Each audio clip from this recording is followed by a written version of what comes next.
You're listening to another episode of the Phillies Sports Jabronis. Tonight's podcast is being recorded live at Nipper's Bar and Pizza on Main Street in Jeffersonville, Pennsylvania. And now, on with the show.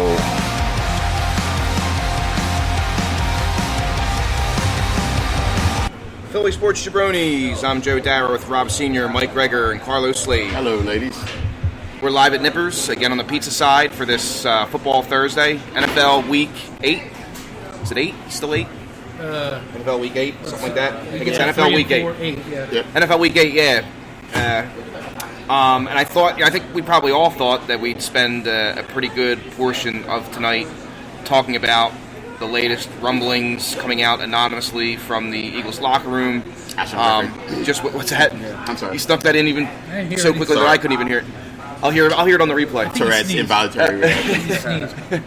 The interesting situation that's developing outside of the Eagles locker room, inside the Eagles locker room, and how that may or may not be impacting the underwhelming performances on the field. And we certainly will get to that. I thought, hey, we'd sprinkle in a little bit of a Sixers talk since they apparently won the NBA championship last night against the Boston Celtics. And we'll certainly get to that too, I'm sure. But the Phillies went and did a thing today that ended up being pretty interesting and hired Joe Girardi, a manager who not all that long ago, depending on your perspective, took away a potential World Series from the very team that he now works for. And I won't spend too much time going into my perspective for starters on this before it gets back to me. But I just wanted to preface this conversation that we'll have, people's opinions, whether you guys think it's a good move, a bad move, how you think Girardi will be accepted in this town, what kind of leash might he have, what kind of team might he ultimately have, which is probably going to look somewhat different than the team we saw on the field last year. And we'll get to all that, but that's kind of where I want to start with my perspective. And when we had our podcast a couple weeks ago about the fate of Gabe Kapler, which we then at that point did not quite know yet, it was probably safe to assume that we all thought it was likely that he would be let go, but we didn't know for sure. We were in the middle of the hiatus, the great decision by the CEO, or the great move to make a decision that, as he conducted his research. And the thing that kind of sticks out to me right now, or that I'm curious about, or that I even might go so far as to predict, is that I think that Girardi is going to get. Inherently he's got to get a little bit of a longer leash, right? If you look at what Gabe Kapler's quote unquote leash was, essentially it was 1 year, right? He had a legitimately somewhat decent team this year, offensively speaking, at least. And so a lot of the criticisms about him, or whatever evaluation that we can make on him, is highly based off of the performance of 1 year. And I think it's going to be interesting to see what kind of leash Joe Girardi gets, not just from the organization but from the fans. I think he's inherently going to get a lot of leeway from the fans. And this is before even taking into account what kind of moves they might make this off season. But I think he's going to get a lot of benefit of the doubt based on the exile that we just kind of went through. And even though I was pro Gabe and still am pro Gabe, of all the candidates that were being mentioned, Joe Girardi was definitely the guy I wanted out of the names that we were hearing. So I'm actually a fan of his, and I am glad that he's here, given the other options. But I'm already bristling a little bit as someone who's a fan of Gabe. I'm anticipating that he's going to get a lot of benefit of the doubt, and it seems like people are forgetting, or maybe even didn't realize, that he's actually an analytics guy himself. And he's actually someone who, we all know that the Yankees are quite frequently big spenders. So my position today has kind of been, as fans are getting excited, and somewhat rightfully so, are people forgetting the fact that this guy, from what we know of him, his regime in New York was heavily influenced by analytics, The Yankees still operate on on an analytics level, and he's used to spending big. So all the kind of negative commentary that we've heard about analytics over the course of Gabe's tenure, and the general angst that usually happens in Philadelphia whenever an athlete is given a lot of money, it's kind of like, it's almost like a perfect storm of what Philadelphia should not be wanting, but due to the circumstances of when he's getting his job, it feels like he's going to get a little bit of a longer leash, a lot of leeway, and I'm interested to see how that develops, even if it ultimately one day kind of disgusts me. But so what are your guys' thoughts on just the hire, and take it from there? I'm going to keep it short and sweet on my end.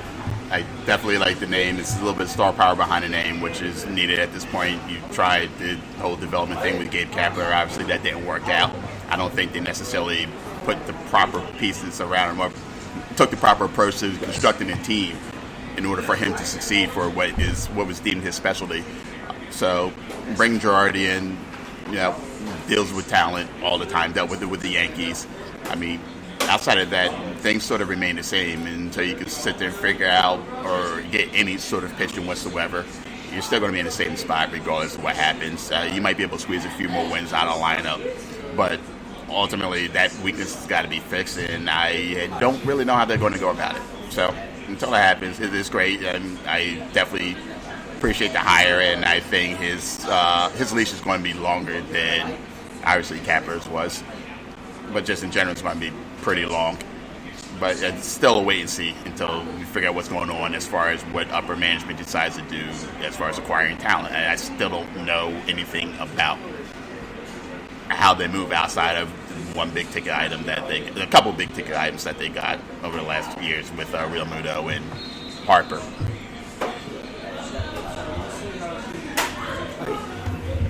I mean, I'll preface this with my phrase that Joe appreciates so much: managers don't matter. I mean, that's my general opinion.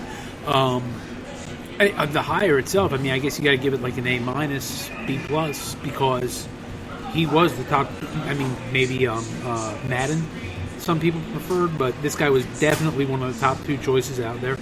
I know there's Mets fans, friends of mine, who are highly cheesed off that the Phillies got him instead of New York. I don't know if that was really a head-to-head battle or not. A couple things that are interesting about Girardi is he was the manager right after Torre with the Yankees. So that's a hard damn role, right? I mean, Joe Torre, 12, 13 years, 5 World Series, I think. Girardi lasted for a full decade there. Usually guys who try to replace legends don't make it that long. Right, that's true for as somewhat easily he may find himself, in good graces because of what's happened in Philadelphia. It's true. He entered into a very, not chaotic, but a difficult situation. Yeah. And I mean, he's also ultimately the first post-Steinbrenner Yankees manager. I think the boss died right after they beat the Phillies in the World Series. So most of his tenure was after George Steinbrenner passed away. Now that leads you to the next point, which is the Yankees haven't won a World Series since George Steinbrenner died. Haven't been to a World Series since George Steinbrenner died. Is that Girardi's fault? I don't really think so. But, I mean, he's a World Series winning manager because in 11 years he won a World Series with the Yankees. Right. If you look at Yankees history, win a World Series every 11 years is not what they are doing. Right. So, I guess it's a long way of saying it's a good hire if the players like him. That's really what I think managing in baseball comes down to.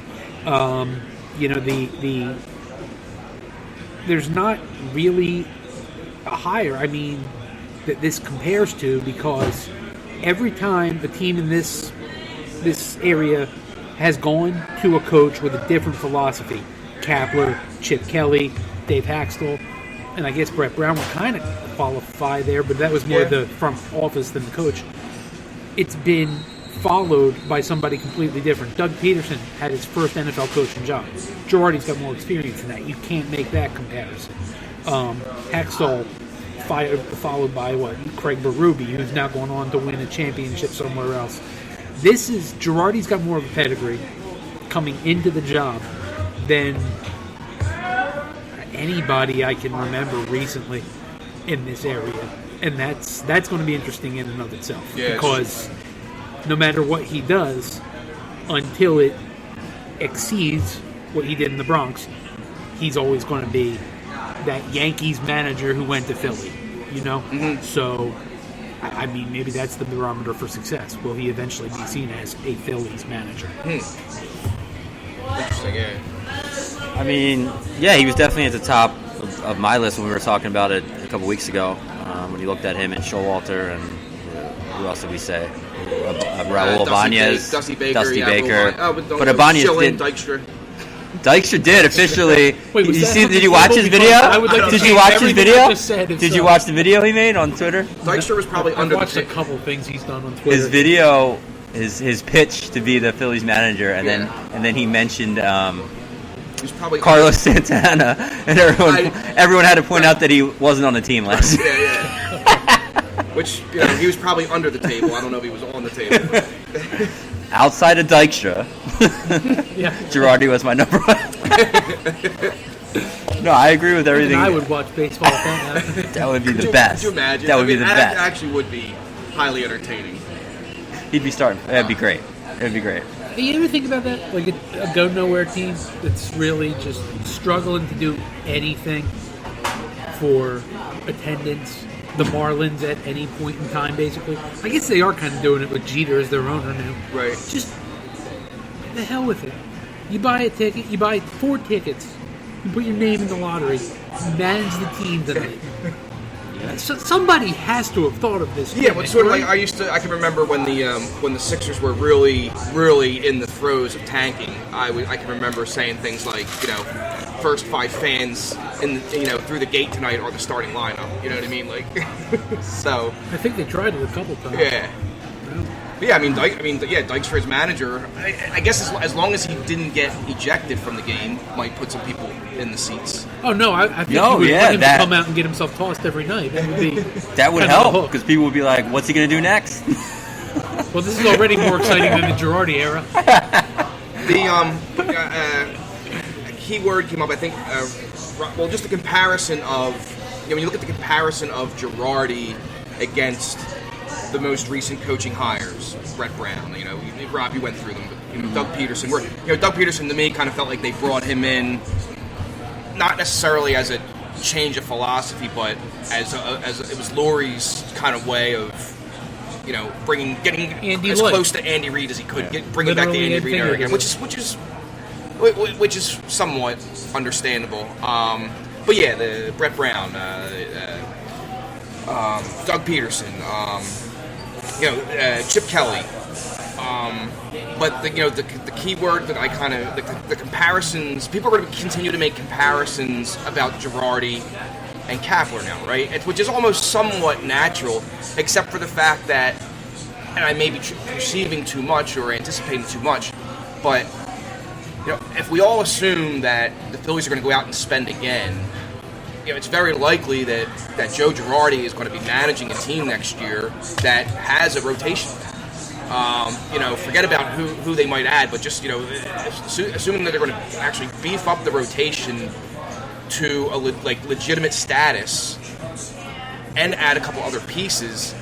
The whole comparison thing for me is going to be difficult to accept because I don't feel like it's going to be any comparison, assuming that they're going to go out and make more moves. Now, where the comparison, I think the only comparison that could potentially evolve would be if they didn't make major changes, right? If they did keep Pivetta and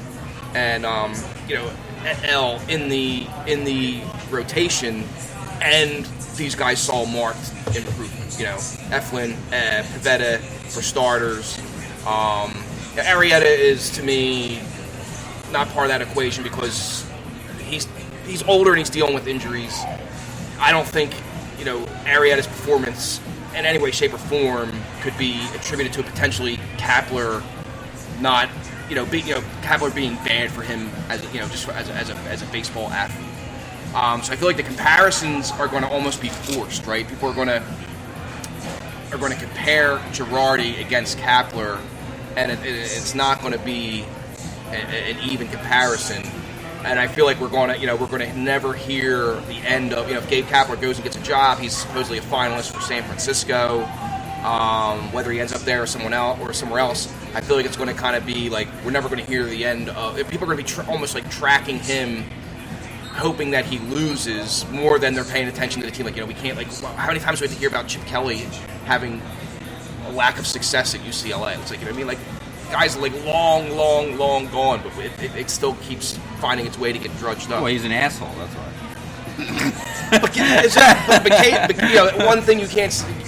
And that actually is probably the one fair criticism. Oh yeah, Philly fans are going to take a great amount of pride in Kapler going somewhere else in Philly. Yeah, they did like the guy from day one. They're going to root for it. Yeah, but he's not a jerk. So it's like with Chip Kelly, smug. You can. Well, everyone has to be, confident, smug, and heroic, right? So right now, if I'm reading this correctly, because I just went and looked it up. Philadelphia only has 9 players under contract for next year, and it's a slate. Team options on like 2 or 3 others. So I don't know what kind of say Girardi's going to have in the front office, but it looks like he could do some. Now, I mean, it's Harper, it's Segura, McCutchen, Nola, Dubal Herrera is one of them. Who knows what happens there? But there's a lot of turnover coming with this roster, I would think. And that's actually a really key thing that would that actually is something that Girardi ending up here with the GM being the same. And for the record, I kind of still have I'm still giving the GM somewhat of a little bit of benefit of the doubt because my opinion of the organization is not very high. So again, I don't know how to fully evaluate this general manager because I feel like he's got hundreds of bosses essentially, right? But so Girardi ending up here with the GM being who it is, with the Baltimore Oriole leadership being what it is, that surprised me that Girardi came here. I didn't think he would come here because of the organization's move. So who knows what that conversation was about what influence Girardi will have. It certainly doesn't seem like it puts Klentak in a really enviable position as a general manager. But that's the thing, like there has to be some kind of major change, both with the roster, as evidenced by the players under contract and optionable to return, and the fact that none of us can sit here and see Girardi, being told what to do from A to Z by Klentak based on where Girardi comes from. Well, right? I mean, one thing I know about Yankees culture is you really got to prove yourself before they're listening to the manager too much on personnel. I mean, I know for a lot of the time it was just a blank check over there, but that definitely stopped in Girardi's tenure. Not that they're any sort of small market team, but they're no longer blowing the rest of the world off the map in terms of payroll, and that stopped around the time that Steinbrenner passed away. Right. Cashman's been there for... How long has Cashman been there? I don't even know. Off the top of my head, I wouldn't know. It's been an awful long time. You mean just there in general? Just in general, and running the show primarily with personnel. I mean, that goes back to when they got A-Rod, I believe. Mm-hmm. So, I mean, I know their payroll used to be like them, then another 30% down was the Red Sox, then another 10% down from that was like the Cardinals and the Dodgers, and then everybody else. I think now they're kind of in like a 4 or 5 horse race. Like, are they paying more than the Red Sox are these days? I don't think so. I'm going to look that up. It's not a big... My general point is that I don't get the feeling from listening to Yankees fans talk that Girardi or even Torrey had a whole lot of say in personnel. Now, if the Phillies are willing to give a manager that kind of say, I guess Girardi would be the guy. The Yankees are over the Red Sox. They're actually... This is right. They're number 2. Number 2. Los Angeles. But I think that one. But to your point about how it seems like they're a little bit not as free spending. I kind of feel like it hinges on the luxury tax. Now they're more cognizant of the luxury tax. Like the New York Yankees quote unquote rebuild was, okay guys, we're not going over the luxury tax anymore. That was how they rebuilt. I mean, but they still spend a ton of money. I think it was the year they beat the Phillies for the World Series. That was, the beginning of Sabathia, the tail end of Hideki Matsui and Teixeira and those guys. That team had to be spending damn near $250 million. I'm not even. I would love to look it up. I would guess it was well into the 200 millions, and I don't think they're anywhere near that range. You have it up right now. You could probably confirm. But I mean, inflation in contracts being what it is, they're lucky because right now their big star is on his entry-level contract, but Sabathia is going to come off the books. Jacoby Ellsbury, that train wreck of a contract, that's got to be coming off soon. Gardner, God knows how they feel about him. He's a free agent. Gleyber Torres is only 22 years old. They're back to the Yankees. That says they are back to now what they were in 95-96, where they had the young guys coming back through again. Problem is, Houston did it better and sooner. And that's what they've run into the last couple times in the playoffs. Now, what does this have to do with Girardi? Does he want to coach a team of young guys who are improving? Because I think the Phillies have a few. Or is he more a supporter of go out, spend?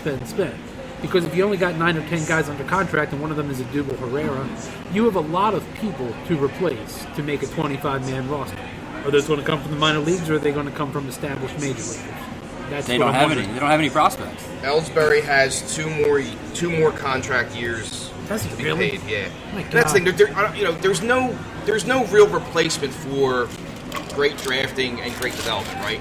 But the Yankees, the thing that's impressed me the most about the Yankees over time, and even the Dodgers, even though they never won a World Series, is that, and even the Red Sox, who have who won last year and won a few years prior to that, is that they didn't use the term rebuild as a way to stop spending money. You know what I mean? Like, of course, and with the Yankees, when we talk about when they're being a little bit more cognizant of the luxury tax.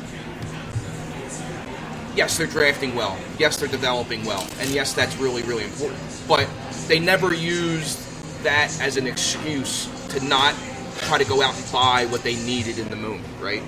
And that's where I feel like, whether it's the Phillies, I hold in, to a higher standard, not just because they're my home team, but because they are in a big market.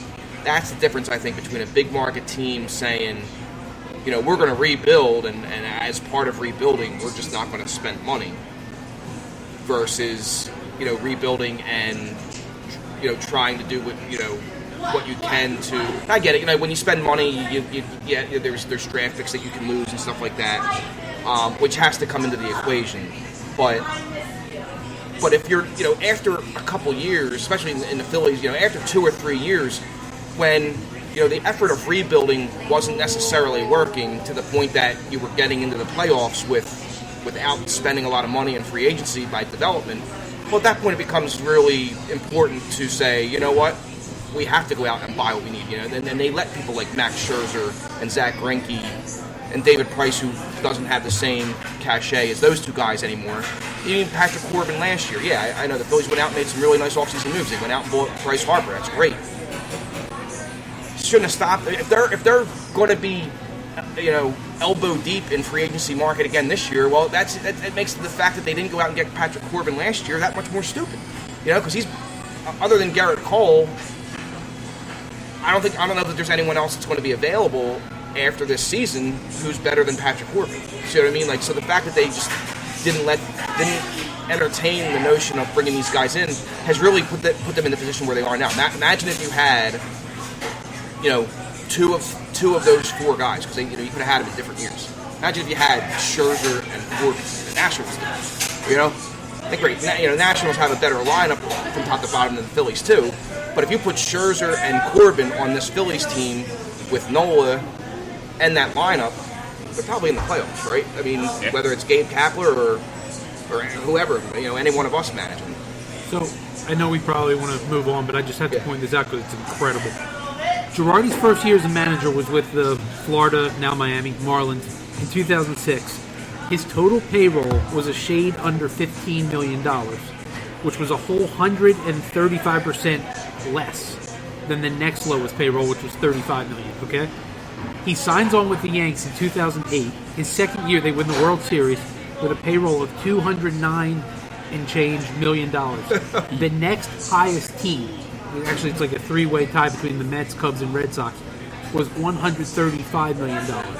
That's a full 50+% higher. So he literally went from the outhouse to the penthouse. Oh, sure. So he's obviously willing to manage with a low payroll for a year anyway. But I guess a question could be asked about his level of success once the Yankees kind of came back to the pack. Sure. In terms of payroll. Right. Yeah, and again, I'm a fan of his, and I'm gonna try to be as objective as possible and not let my thoughts and feelings thinking that Kapler kind of was a scapegoat and got the shaft affect how I feel about Girardi. But yeah, no, it's true. Okay, yeah, so we'll take a break and come back and talk some football, which is just so much more positive around here in Philadelphia. Bronies live at Nippers. We'll be back.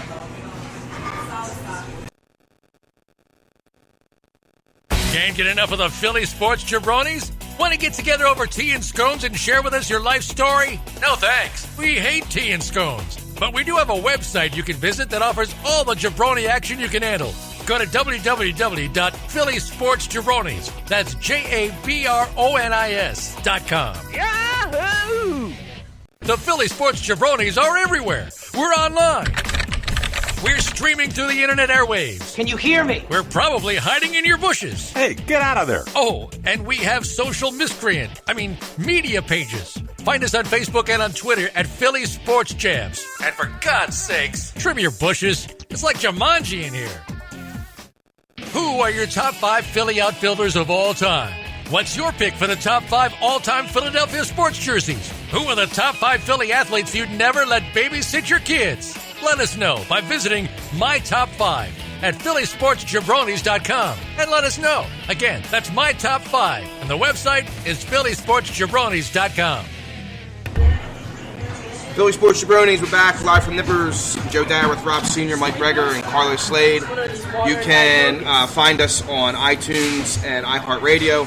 You can also listen to us syndicated on The Grueling Truth. And thanks for listening. We thank The Grueling Truth for syndicating us. And yes, let's get back into it. So, from the NFL standpoint, Mike, I want to start with you on this. From the drama side of things that we're hearing about what's going on in the Eagles locker room, anonymous sources who are critical, somewhat critical of the quarterback. Lane Johnson, I think, I'm paraphrasing, but I think his quote was that there were more Philadelphia Flyers in the last offensive meeting than there were Eagles, something along those lines. People showing up late and on skates. Wasn't that what it was? Okay. Like I said, I'm paraphrasing. I get some leeway. I got Joe Girardi leeway. Okay. Mike, how have you been handling this, like with Heavy? Like how has this been? How have you been trying to develop this from the journalistic side and trying to cover really all that's coming out of here? And that doesn't even scratch the surface of, Howie Roseman's lost a lot of street cred right now. I don't think that Peterson's lost. Well, actually, I'm hearing Peterson's not a disciplinarian now. All of a sudden, you've got to be super disciplinarian in Philadelphia.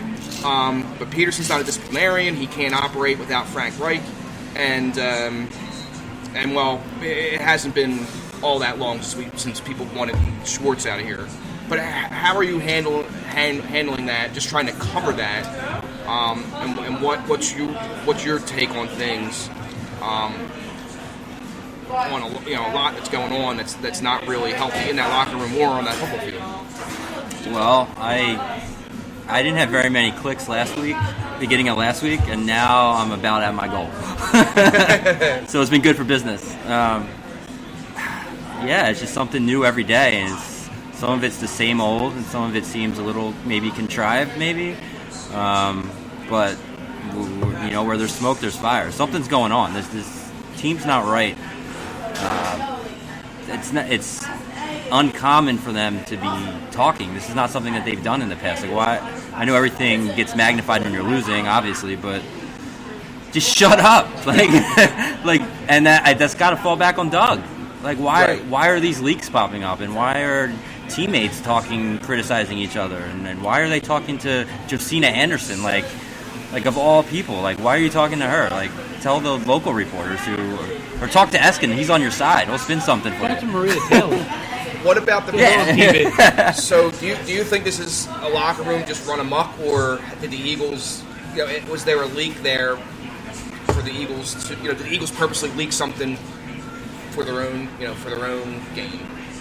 Well, no, there's definitely a leak. Now, yeah, I'm sure that's how PR works. So there's another leak on the Eagles side, of course, that's trying to put a different message out. So I don't know. Just shut up and play football. I mean, that's the bottom line. I haven't even been writing about football because no one cares about the X's and O's and what's going on. It's all about who said what. He said, she said, number one, and then number two is what trade are we making? How are we going to improve this roster? And you were talking about Howie Roseman. I've never been a Roseman fan. And if you look at his drafts, he is not drafted well. He got lightning in a bottle in 2017 with Garrett Blunt and Chris Long just showing up and having big seasons for that team. And I don't know that he can duplicate that. They do need to make a move. I'm all for Chris Harris, Robbie Anderson. They want to do that, but I'm not sure they should do it. But I'm not sure that that's going to make them, going to improve them enough to they could. I still think that they can make the playoffs, but to think that they're going to compete for a Super Bowl at this point is just ludicrous. You think they are going to make the playoffs? I think they can still make the playoffs just because the NFC is not very good. You got the Saints, who's no one's going to beat in the NFC, maybe the Rams, but McVay's getting exposed a little bit. And then I really like the Seahawks. I got the Seahawks and the Saints in the NFC Championship. Hey, Rob and Carlos, what's your take on? Not necessarily just what's going on in the Eagles locker room or what we hear or what's going on in the Eagles locker room, but from somewhat of a non-rooting interest. What's your take on this Eagles team, and does the season feel like it's over? I'm going to let him go first because I think we have similar viewpoints, but he brought it up to me, so I got you. You go. Okay, so outside looking in, I said this a while ago, and I might have said it on a podcast. If not, I've definitely said it in person to quite a few people. And this goes back to when Foles was the quarterback here. It just seems like they played harder. And it seems like that narrative hasn't really changed since Winston's return. There's just something effort-wise that's lacking. That's outside looking in. They were able to cover it up a couple years ago because they had a front line that was getting home. It's the same issues as always. Front line was getting home. The secondary was horrible, but now the front line isn't getting home the way they're supposed to. The secondary is still horrible. They basically look like a rich man's version of the Raiders, believe it or not. And that's not a good thing, considering the fact that one of those teams was projected to win only 4 games this year. Basically, they'll still be able to run the ball. They still have a good offensive line. They have the better quarterback, but they're not stopped. They can't stop a nosebleed. The saying goes from Madden, winning's a great deodorant, and when you're not winning, stuff like this always happens. People start leaking. So, I mean, it's not a shock. At some point it was going to happen. I just didn't see it playing out this way this quick. I mean, especially considering the fact that in the NFC East, no one's running away with that division. You're not dead in the water just on that division alone. You're not dead in the water. So, I mean, they've plenty of time to sit there and turn things around. I don't know who to point the finger to. I guess ultimately it comes down on Peterson as far as controlling the locker room. But these are the same people that were saying things that may not have been, appreciated Well, they were appreciated back in 2017 because they were winning. Things like the Patriots aren't having fun. I'd much rather win. I'd much rather win or win, have fun versus win 6 Super Bowls, whatever. Comment that Lane Right, I know what made. you mean. Yeah. 2019, different year. The effort for me just hasn't been there. Period. I mean, you see it on film. You see linemen stop blocking for a quarterback. You see wide receivers not sitting there and reaching out to try to catch a pass. You see a whole bunch of things that are part of teams that are habitual losers. And again, as a Raiders fan, I know what that looks like. That's not good. Rob? Yeah, I mean, instead of just mimicking that, I guess this is why what the Patriots do is so incredible. Yeah. This is what happens when teams win titles. One piece goes away. In this case, a couple pieces went away. Patrick Robinson, Garrett Blunt, Jay Ajayi was pretty much worthless after the Super Bowl, the way things turned out. And then Long retires. BDN signs with Jacksonville. And little piece by piece falls off. And you replace them, but maybe you only do it 75% as well. Right. Well, when you add up 75% 4 times, that's 100%, right? So this cycle continues. And then the first sign is guys like Aguilar, who had a career year in 2017, return to Freddie Mitchell Light, which is what he pretty much has looked like every other year of his career. Right. Then you get guys like Johnson, like Jenkins, and like Anonymous Source X, who were big parts of that championship run, and now they kind of seem like squeaky wheels. I don't quite know if you can put that Zach Brown character in there. He just kind of seems like a nincompoop who they figured it out that the production wasn't worth the bullshit and the garbage, and he went away. But it's Peterson too. That's the other thing, is he caught absolute lightning in a bottle. Okay, I will mimic one thing. For whatever amount of time elapsed between the third quarter of the LA Rams game in 2017 and that ball bouncing off Gronkowski's fingertips at the goal line. Absolutely caught lightning in the bottle. Is he as bad as he looks right now? No. Couldn't be. Right. Is he as good as he looked for those 6-7 weeks? No. It's somewhere in the middle. And that's what happens with championship teams, with that one exception. In the NFL anyway. This is something that it's ugly to watch, but by and large had to be expected. Is it all because of the Foles Wentz thing? No. But some of it probably is. I mean, I don't know that guys like Nick better. I don't know that they dislike Carson, although it's kind of, like you said, smoke where there's fire. Right. When there's smoke, there's fire. But it's a factor. And so is their, ignorance of what works. The best game they played this year was Green Bay, right? What'd they do? Mm-hmm. They established the run with Jordan Howard, and they gave him the Method Man treatment. Kept feeding them and feeding them and feeding them and feeding them. Now, they established something nice the other night, and then it's like, okay, let's go back to bombing it out to Freddie. I mean, Aguilar. I don't get it. I don't get a lot of what I'm seeing, and that all being said, I would not be surprised at all if they come out and put it on Buffalo Sunday, and we're back here having a totally different conversation next week. Right, and that's why, that's kind of what the Eagles were doing last year, right? It was like, for most of the year, it was like they were hovering around 500. Felt like they were usually under 500 most of the year. I think they fell at least 2 games under 500 at some point. Not pretty far into the season. And then they'd have a game where you thought, okay, they're rewrite. The season's been rewritten now. Where this year you kind of felt that way against against the Packers, certainly, and to a lesser extent against the Jets. But the thing that, and I kind of feel like this was the case last year too, is that there's just a lot of NFC losses right now, right? There's a lot of NFC losses, and when you look at the Green Bay, the Green Bay game is really, that's not their only NFC win, is it? Green Bay, the Jets and the Redskins. Green Bay's the only NFC win of substance, Well, essentially. Green at Bay's this point, the because- only win of substance. The Jets are not. Well, that's true too. Yeah, Green Bay's the only win of substance. I mean, these losses that they have to the Lions, to the Vikings, these are teams that are in the wild card conversation. Now you've went and lost your first game to Dallas. And we kind of, I think we all know enough to know that it's rare to sweep a team in your division.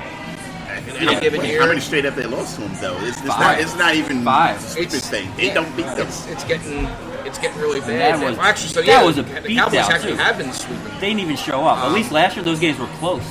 And it's at one point that game was 14-7, right? Think about how out of hand that game got. It was 14-7. See, nothing before nothing. Right. Before anything That was the scariest 6 thing minutes about were it off was the clock. how good Dallas looked. Right. Like back-to-back weeks, Dallas plays the Jets and the Eagles, so I watched both games. It was shocking 7 days after their game against the Jets to see how good they looked Sunday night. Right. Because I know that is not the case. I know they're not as bad as the Jets game makes them look, but they are not as good as the Eagles game made them. Right, and sometimes the NFL can really feel like a week-to-week league. And we know that the Eagles were on their second game out of 3 on the road. Dallas had its tailspin already, and might have had a little bit of a different desperation than the Eagles had coming into that game. Amari Cooper, who was written off for the first half of the week. I mean, the guy didn't look like he was hurting at all. But whatever kind of energy that might have provided the team, Doug predicting the win, which is really out of character for him, I think, from what we know. He had to backpedal on his comments. Well, even Doug this year has been putting his foot in his mouth a lot. Like, he called out Sidney Jones in the media. He does it wasn't really a guarantee, but they read it that way, and they played that up bulletin board material, and they ran with it. But he's got to shut his mouth too. I mean, the Patriots, right? That's the gold standard. Do what Belichick does. We're on to Buffalo, and don't say anything else. Don't give the media anything extra that they can use against you, or the other team can use against you. Yeah, and I mean that's actually one thing that that I can somewhat. I'm not going to say that admire, but it's something that I can genuinely say that's good for longevity, right? But one question that I find myself thinking about, and I thought about it a little bit last year, but I definitely think about it now. I'm interested to see what your guys' take is on it.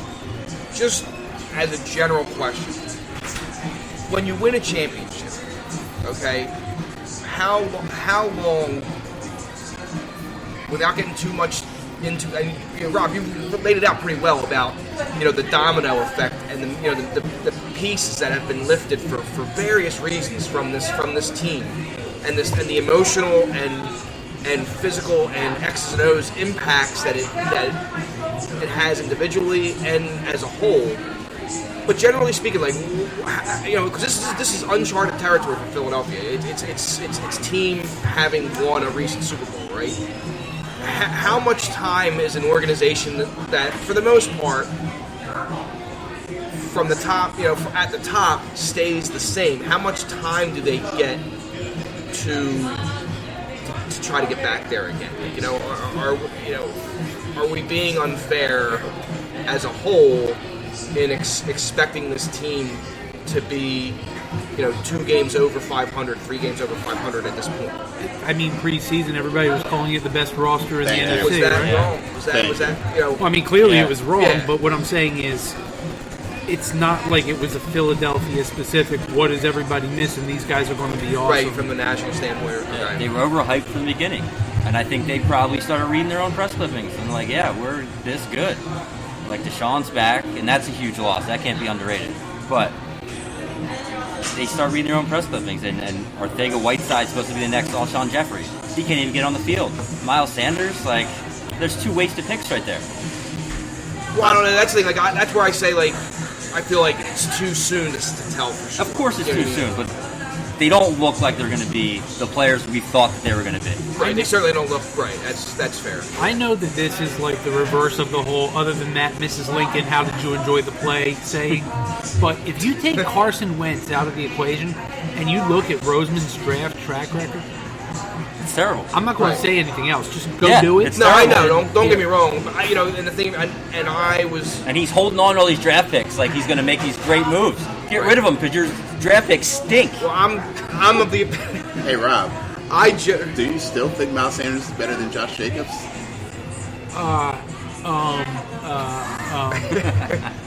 Haven't I taken enough losses this week?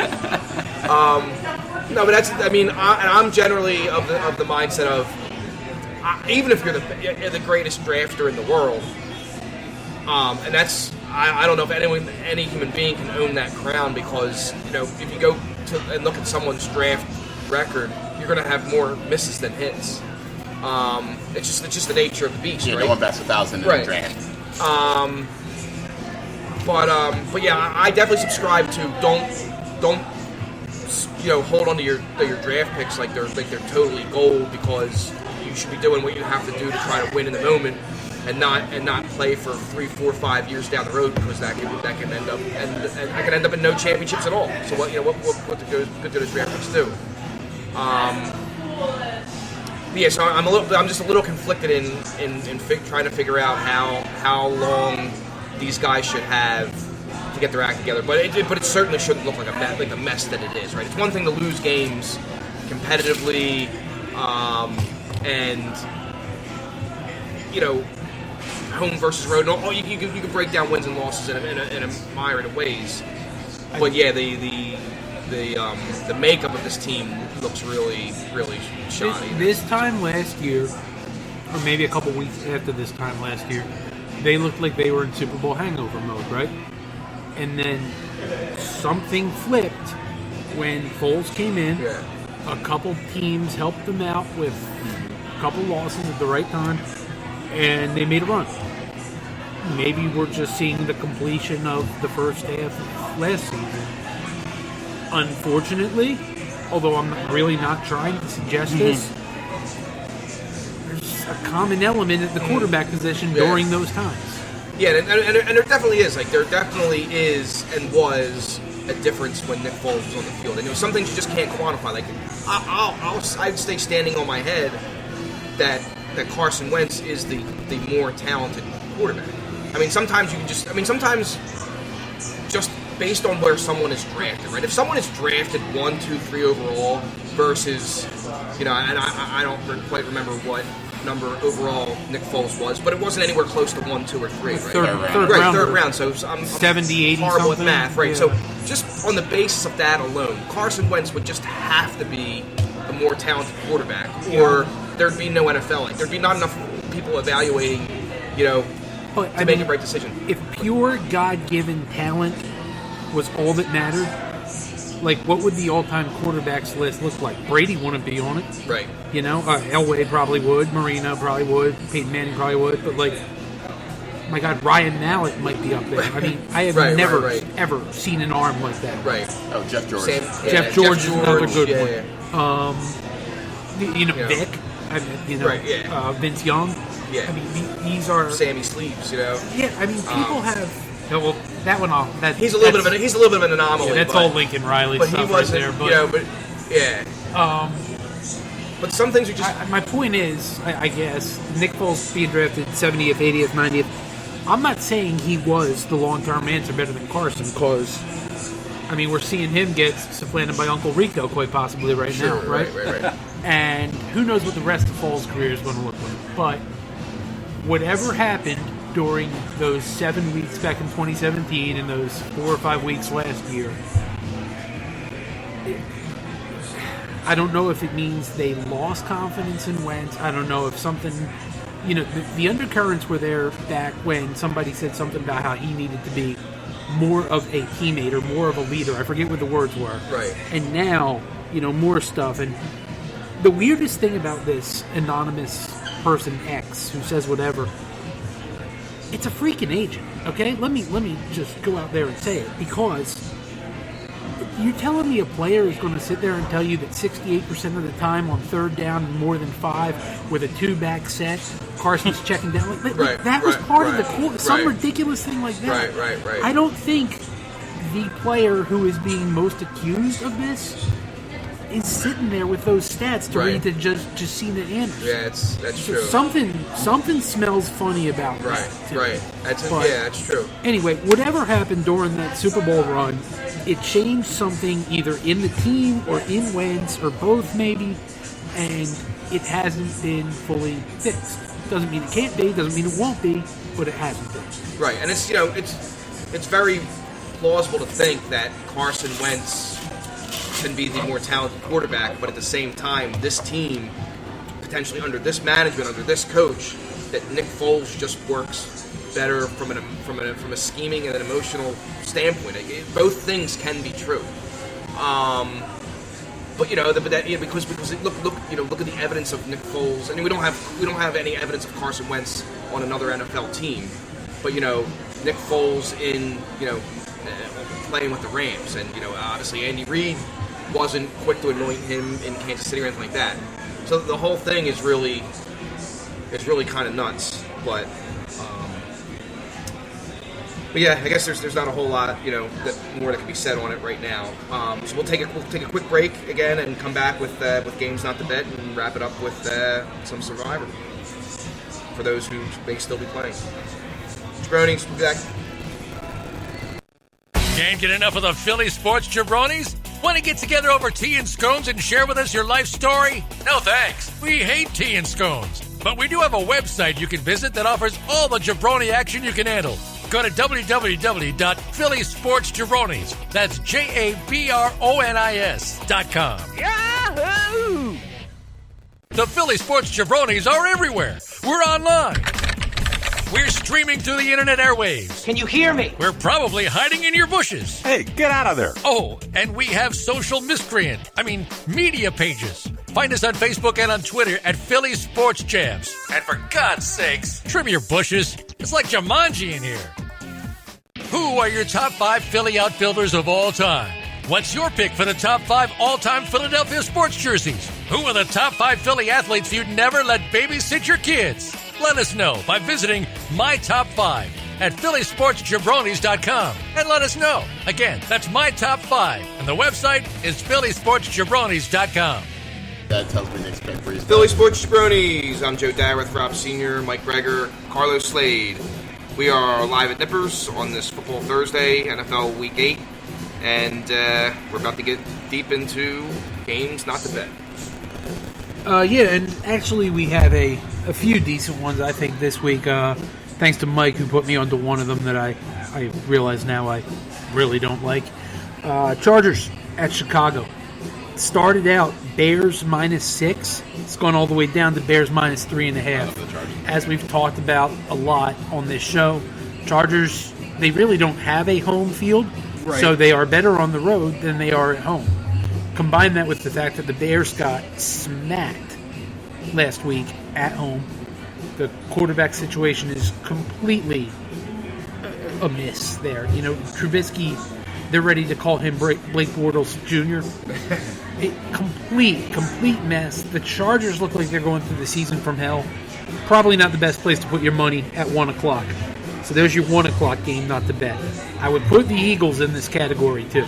I never give the Eagles as a game not to bet, but started out as a pick'em. It's only gone to Buffalo -1.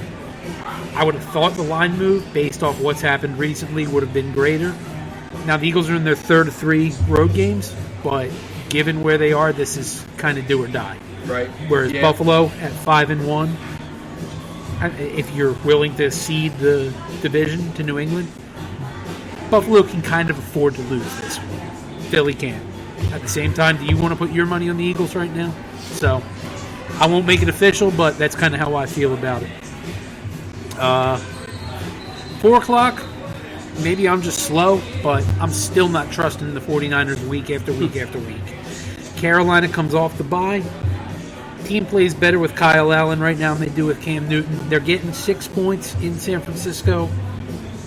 To me, it has defensive game written all over it. If you want to do anything, I would look at this under 42.5. I would not touch the spread in that one. Monday Night Football, I never give that out, but it's the Dolphins and the Steelers, a combined 2-10, so you know what I'm going to say. Spend some time with your family, Bonus game, something else I look at is the Bengals at the Rams. 13. The Rams are minus 13 points. Cincinnati at 0-7. I don't think you're looking at a situation there that you usually see where the opposing teams' fans take over the Rams stadium. At the same time, I'm just not loving laying a big number like that with LA right now. I think they're a mess. I think Mike said it earlier. Somebody, Belichick probably, figured out something about that team that everyone else seems to be. Yeah, copy, exactly. Right.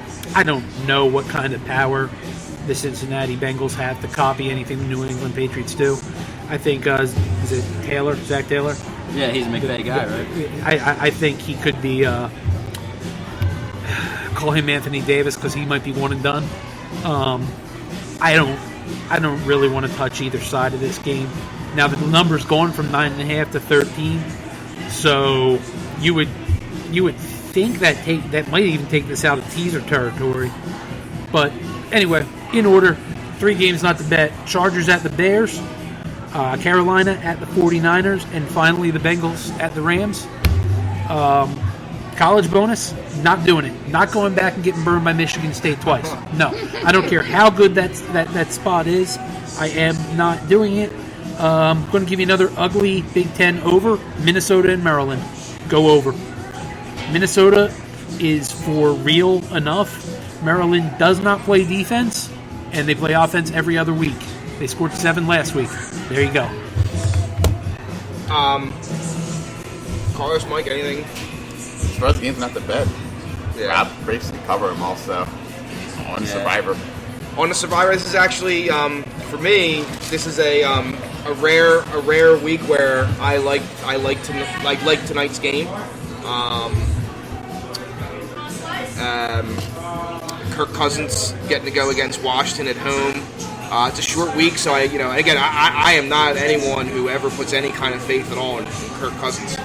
But where we are at in the season, and assuming that there are limited options for people, unless you're buying back in.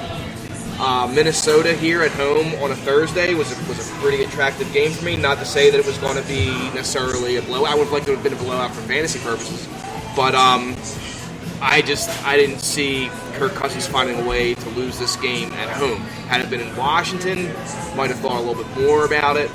But it's a rare Thursday for me to like a game enough to have want to pick it, and that was certainly one for me this week. I'd like to think that the Eagles, are desperate enough to go into Buffalo and win, but I don't feel strongly enough there to advocate it. A real interesting one is with the injury. The Chiefs. If there's ever a chance to try to win a game, against the Chiefs, now they're home on Sunday night, which is never a good, a good scenario in Survivor to pick against Kansas City at home on Sunday night. And Green Bay, might be smelling themselves a little bit, but I gotta feel like if you haven't used Green Bay yet, they gotta be in your wheelhouse. Steelers being at home, coming off the bye on Monday night, I'm sure is going to be something that people look at because they got Miami visiting. So certainly, it's becoming more difficult to urge against the chasing of a loser, right? Right now. The Steelers stink too, though. No, I know, but they're not. The Dolphins are on a different planet. You know what I mean? Absolutely, chase a loser in this spot. That's what I'm saying. Well, that's what I'm saying. It's becoming harder to say don't chase a loser in this spot, right? This doesn't feel like that game. I'm down to the last dozen or so in my survival pool. For the first time in my life, I've made it this far. Right.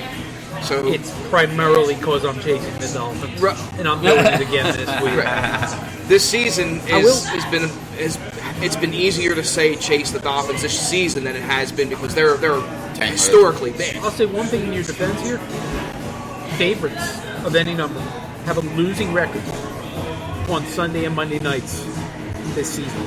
Straight up, I'm not talking about against the spread. Favorite teams are 7-8 against. You said this was Sunday and Monday night. Straight up, yes.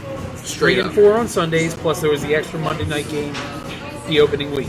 15 games. Favorites have only won the game. I'm not talking about covering the number. Won the game. 7 out of 15. And what's the line on the Green Bay St. Louis game? I'm So sorry, Kansas City game? that is actually, I mean, I assume this is mostly Mahomes related. So it opened -4, which is crazy because, I mean, they don't put openers out till Sunday night. So I don't know what the hell anybody was thinking, but it's now flipped to Green Bay -3.5. Okay. Now, typically, I would tell you, stay away from games where favorites flip. Right. Okay? I still kind of feel that way. I mean, we had a conversation yesterday about the Chiefs and where their season is going. This game is non-conference. It's a very affordable loss for them. But think about Green Bay. Their second straight non-conference game, they laid the smackdown last week. Now they go on the road. What comes up next for them? Another non-conference game on the road. It's just such a weird spot. I don't know who did this schedule this year, but like 3 consecutive non-conference games, I can't remember that. I'm sure it's happened before, but yeah. So Green Bay's the favorite right now in that game, and of course Pittsburgh's the favorite over Miami. A couple more games. Yeah, we can kind of run down. This quarterback in anything with Mason Rudolph as my quarterback. That's Sorry. fair. I mean, yeah. Sometimes you just got to go with the better. I'm not sitting there like. Well, not the flip side, because if you've been saving the 49 next week, Patriots, people have taken the Saints, which they're really clearly. Jaguars host the Jets. That game against the Bills on opening day, that was a killer. And then they came out of their bottom, capable of muddying up a 19-16 game, and that I'm in shoe to that. If the Jets get a third, which the way the Eagles look right now could be a middle of the road round pick for him. Get a Texans Jet, but again, with what your options may be, Go ahead and pick on. I think not. The Raiders are not. They're not a team that you pick on. If ever there was better at that, Aaron went for 460 and 6 a week for the Raiders 2 games. You mentioned the interesting ad, Rob. I don't know if you had gotten here yet. I know Carlos hadn't gotten here yet, but do you want to take us out on the little anecdote that you had about the betting anecdote? Dogs, I figured go home. Took the Saints on the money line, which was about a 115, 120. The heck with it. Go bigger. I said, I don't know. I said, we will to share next week. Happy Halloween, everybody. Jabronis. Thanks, Nippers, for having us. Thanks to The Grueling Truth for syndicating.